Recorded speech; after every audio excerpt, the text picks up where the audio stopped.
Jornal da EP, a verdadeira voz de Araraquara.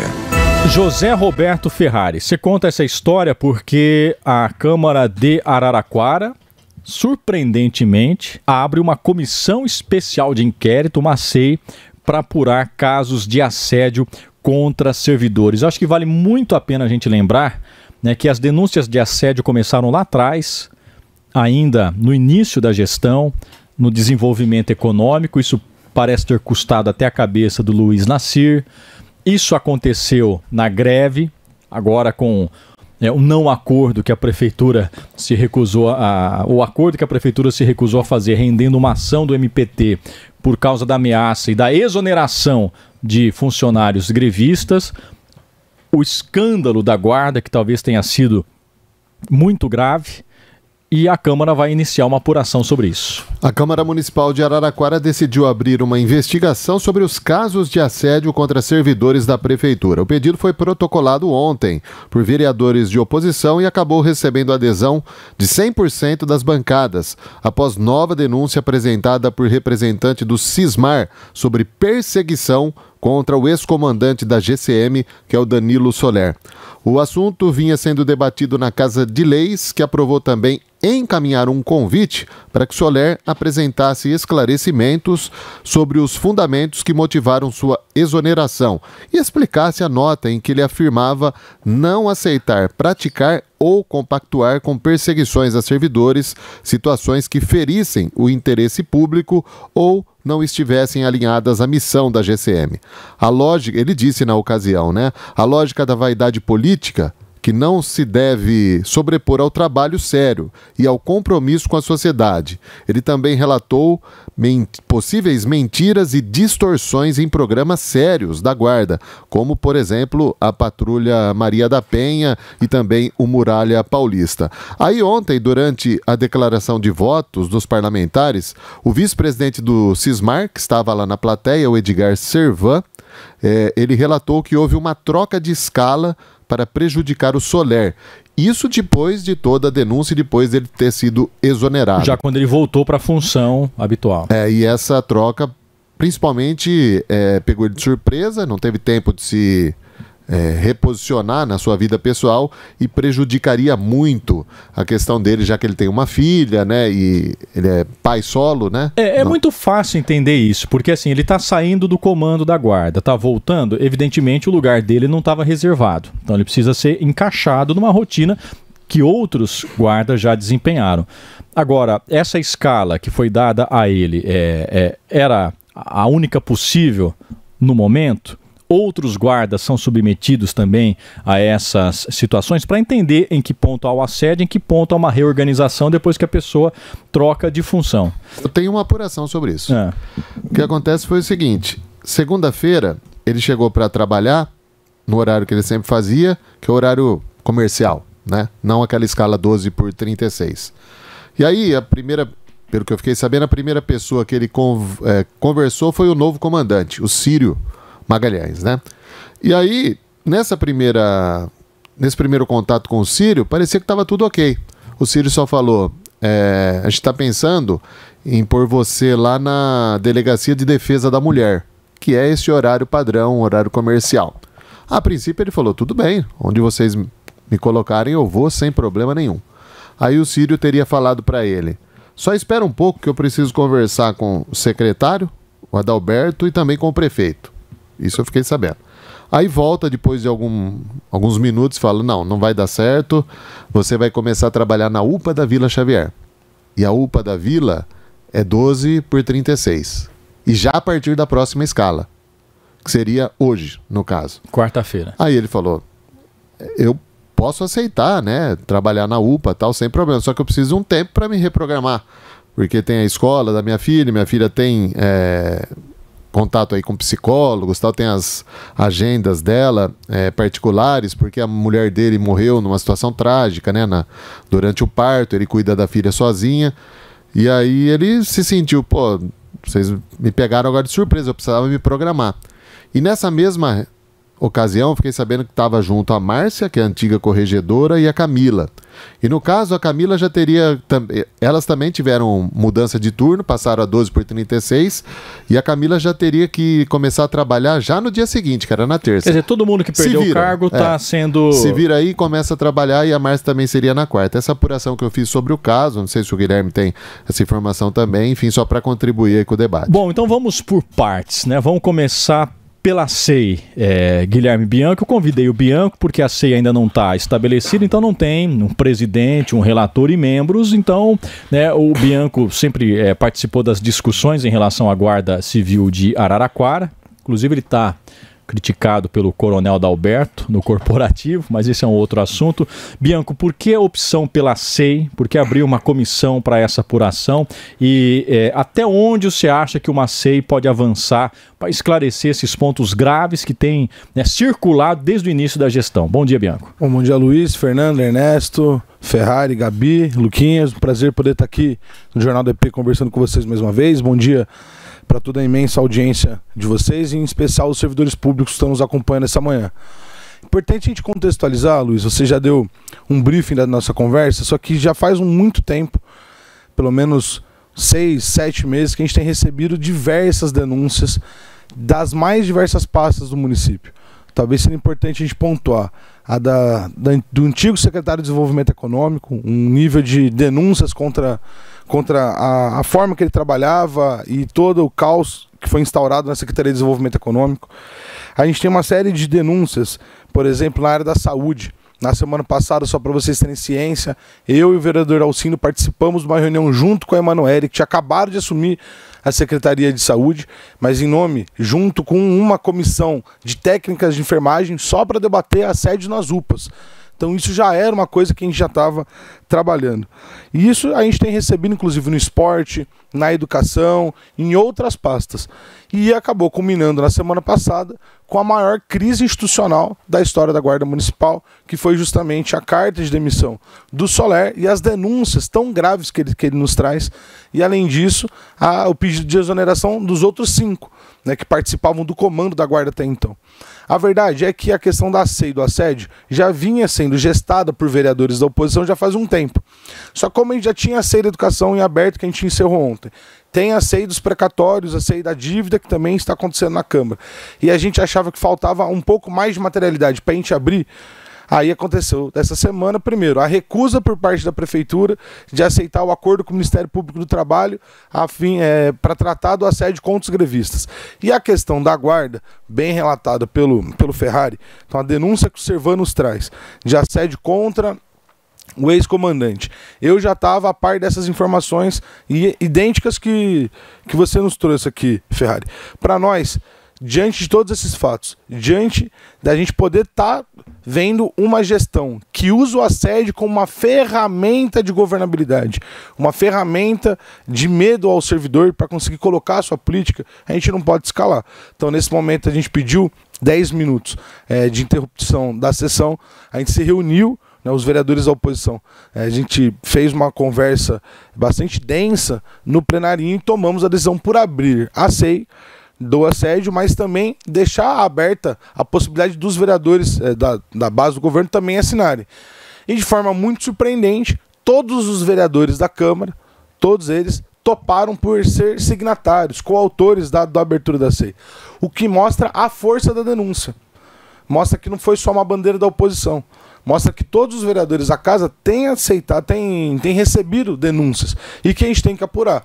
É claro, a gente ainda não tem os 5 vereadores ou vereadores que vão compor, existem conversas de como isso vai ser construído, só que me parece que a gente tem que levar esse processo com muita seriedade, sem querer politizar, dar voz ao servidor, querer apurar cada um desses casos. E eu posso já dizer para vocês que só o fato de a gente ter aberto ontem, só a notícia que saiu, que a gente tinha dado as assinaturas para abrir, eu e diversos vereadores começamos a receber mensagens nos nossos celulares de servidores pedindo para serem chamados para depor.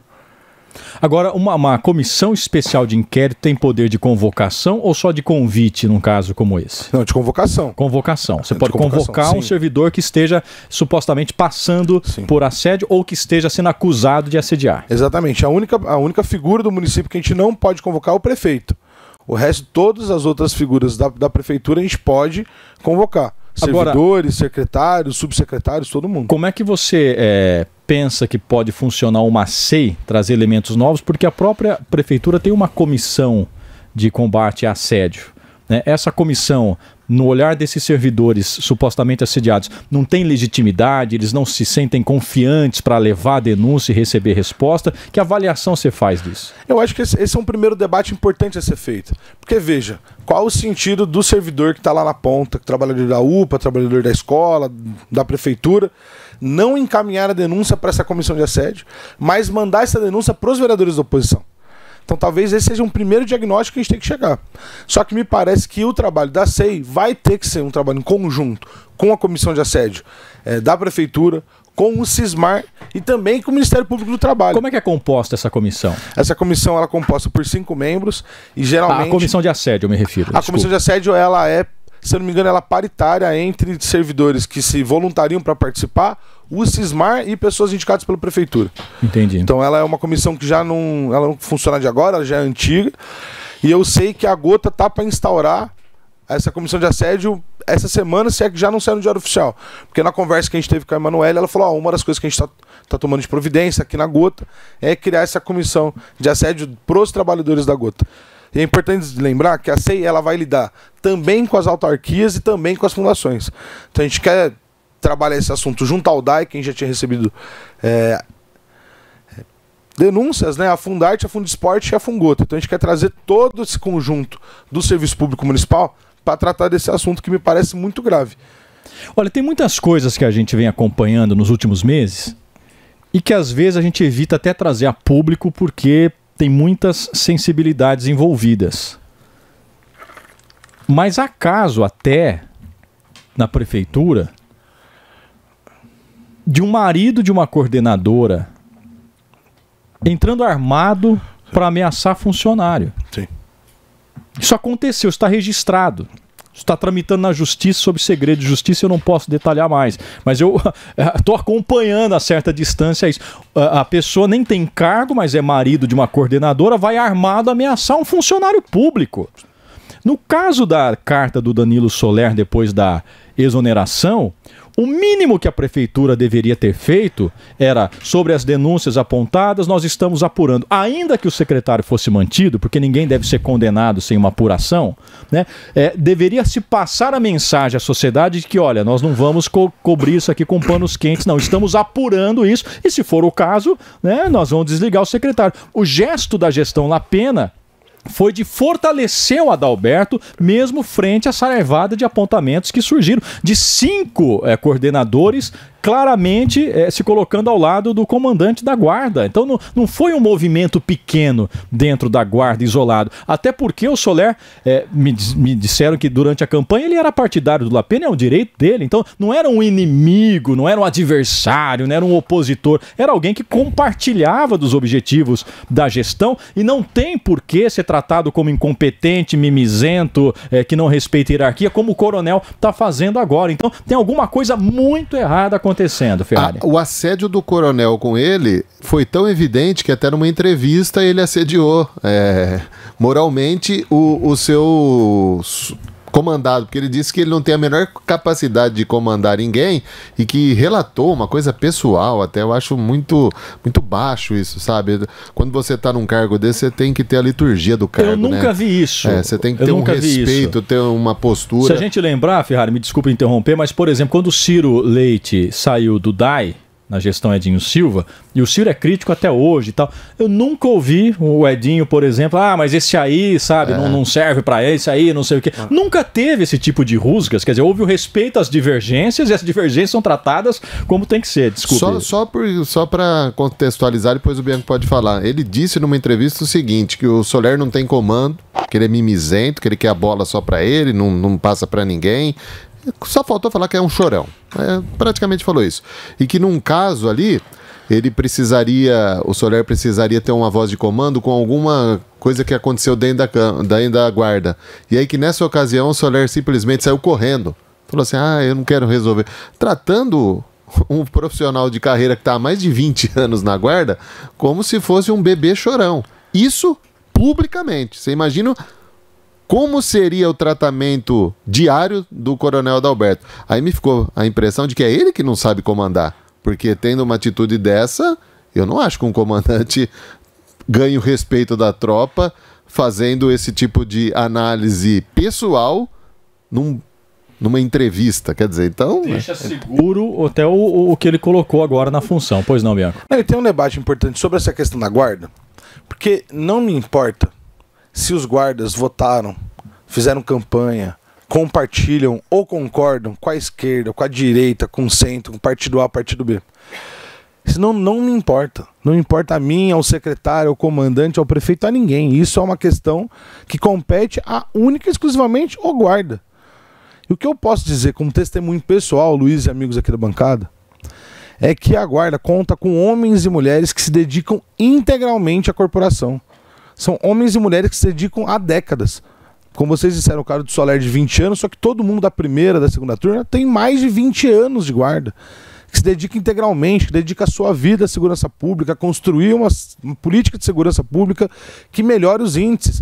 Não à toa isso funcionou. A Araraquara teve resultados fantásticos ano passado. Vocês comentaram isso aqui ano passado, quando a gente foi considerada a cidade mais segura do Brasil, com um município de até 250 mil habitantes. Isso foi fruto do trabalho e dedicação desses homens e dessas mulheres que se dedicam integralmente à guarda. Aí você tem uma mudança na secretaria que indica novas pessoas. É importante lembrar, então, essa foi uma indicação do coronel, para que essas pessoas ocupassem esses cargos de corregedoria, inspetores e comando. E você tem, em 10 meses, um nível de tensão na guarda altíssimo. E já tinha acontecido casos de assédios graves contra ex-coordenadores lá, eu não vou expor o nome porque nós vamos ouvir na SEI. E agora a gente lida com a carta e o jeito que é tratado, o prefeito tinha, na minha modesta opinião, tem que ter ouvido todo mundo. Sentado, conversado, ter ponderado. O fato é que todos esses profissionais foram sacrificados, jogados ao mar. E a postura do coronel de conceder uma entrevista de 1 hora, expondo questões pessoais do ex-comandante, colocando como se fosse um homem fraco, o que é mentira. Quem conhece ele sabe que isso não é verdade. Você pode até divergir, você pode até não concordar com tudo que fez e tá tudo bem. Mas expô-lo dessa maneira, colocar todo o trabalho em xeque, e vou dizer, o comando do Soler, com o vice do Santos, que foi seu subcomandante, estava trabalhando muito para conseguir dinheiro para a guarda. Eles não saíram da Câmara para negociar novos projetos de leis, modernizações na legislação, pedir para a gente recurso. Quantas vezes a gente não fala com a Márcia, lá na Câmara, que foi pedir para os vereadores apoio a projetos que eles estavam encabeçando, e foram jogados ao mar e deram toda a legitimidade para um coronel que acabou de chegar e que dá uma voz dele contra todos os outros que são servidores de carreira. Então, a exposição, então eu sinceramente acho que ele perdeu completamente a voz de comando dentro da guarda. Porque como que vai ficar essa situação agora? Todo mundo foi obrigado a pedir exoneração em solidariedade. As denúncias são gravíssimas, né, Luiz? Vocês acompanharam isso de perto. E para nós isso tem que ser apurado de forma assim, muito, muito, muito profunda. A gente não pode achar razoável, sobretudo a guarda, porque é importante lembrar, a guarda não é uma instituição militar.